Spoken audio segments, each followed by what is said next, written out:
Hey, here is a story that I don't know if you'll find this surprising. I didn't find it particularly surprising. A new book out explains that when Donald Trump would see staffers of color at the White House, meaning non white people, he would assume that they were waiters, even though they were not. There's a really good Rolling Stone article about this, which I encourage you to check out, which we will link to.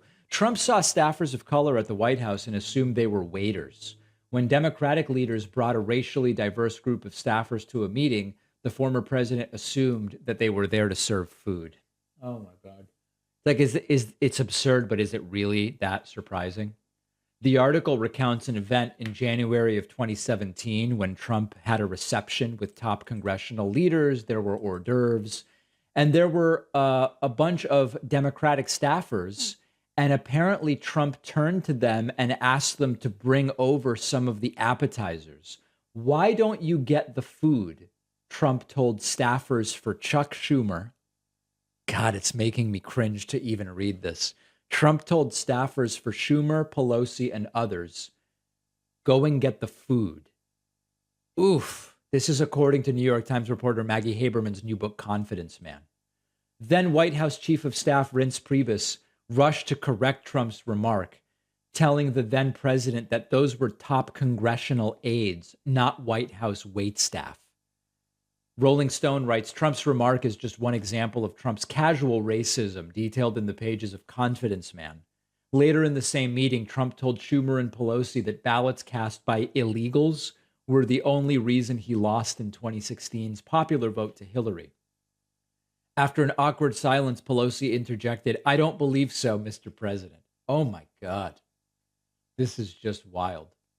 The book describes Trump's relationship with Kara Young, a model he dated for many years who had a black mother and a white father. After meeting Young's parents, Trump joked she got her beauty from her mother and her intelligence from her dad, the white side. Trump laughed at his own joke. Young didn't. And according to the book, voiced her displeasure. This is all just completely nuts. It's all completely nuts, but also completely unsurprising. Think back. Remember this incident during Trump's 2016 campaign? We had a case where we had an African-American guy who was a fan of mine.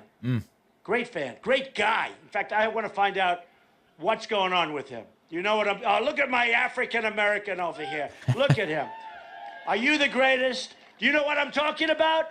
Okay.